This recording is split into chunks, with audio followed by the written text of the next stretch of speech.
Assalamualaikum warahmatullahi wabarakatuh dan salam sejahtera. Yang dihormati Puan Taj Mahar binti Ibnu Hajar, Penolong Pengarah Pembangunan Bakat Murid, Jabatan Pendidikan Negeri Johor, Encik Zaharil bin Atan dan barisan penilai hakim yang arif lagi bijaksana, guru-guru dan rakan-rakan yang saya hormati. Nasi lemak buah bidara, sayang selasih hamba turutkan. Amalan membaca banyak faedahnya untuk kegunaan masa hadapan.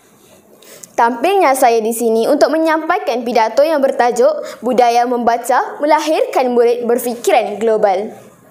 Hadirin hadirat yang dihormati, puisi di atas menggambarkan amalan membaca sangat penting dalam kehidupan seharian kita bagi melahirkan generasi yang berintelektual dalam mencorak masa hadapan. Ketahuilah kita bahawa masa depan menjanjikan cabaran yang syarat dengan muatan cabaran reformasi. Oleh sebab itu, menerusi amalan membaca juga dapat mencetus kesegaran minda agar tidak wujud model insan yang dibelenggu dengan cara berfikir yang sempit.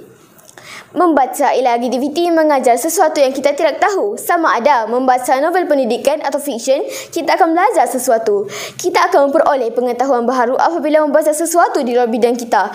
Kita akan meningkatkan kemahiran sosial dengan banyak pengetahuan yang diperoleh daripada membaca. Amalan membaca dapat memberikan nilai tambah dalam diri seseorang sebagai persediaan untuk bersaing di era globalisasi ini. Amalan membaca pastinya dapat menyumbang idea bernas dalam diri pembaca.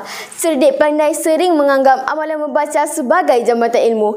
Persepsi ini terjelma lantaran amalan membaca yang dapat menghubungkan antara manusia dengan dunia ilmu. Tegasnya, amalan membaca sememangnya dapat menambah ilmu pengetahuan dan menjadi persiapan untuk kesiagaan kita bersaing dengan cabaran kemajuan yang terbentang di jagat raya ini.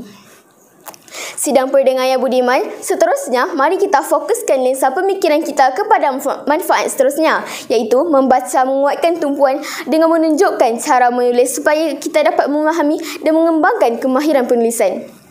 Sekiranya mengenali penulis yang hebat, maka kita harus membaca dan meniru gaya penulisan mereka. Menulis adalah seni dan kita dapat mempelajarinya dengan membaca. Ada faedah yang tidak dapat dilihat seperti peningkatan ingatan, fokus dan tumpuan. Seseorang yang suka membaca mempunyai minda yang sehat dan positif. Bahan bacaan seperti buku-buku ilmiah dan majalah boleh merangsang pemikiran kita. Oleh itu, pemikiran kita senantiasa kreatif, kritis dan mempunyai wawasan. Membaca meluaskan fikiran kita. Kita dapat memahami manusia dan kehidupan dengan lebih baik. Sekiranya memulakan aktiviti untuk meningkatkan kemahiran berfikir secara kritis, maka membaca adalah jawapannya. Amalan suka membaca juga boleh meningkatkan perbendaharaan kata. Misalnya, kita boleh membaca buku-buku cerita, novel dan majalah.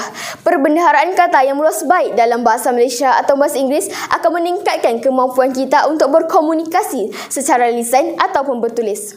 Kita akan terdedah kepada kata-kata baharu ketika membaca novel, karya literasi atau surat khabar. Kita boleh menyatakan diri lebih baik daripada orang biasa yang tidak membaca. Mungkin tidak mempelajari semua perkataan sekaligus, tetapi apabila sering membaca, kita akan terbiasa dengannya.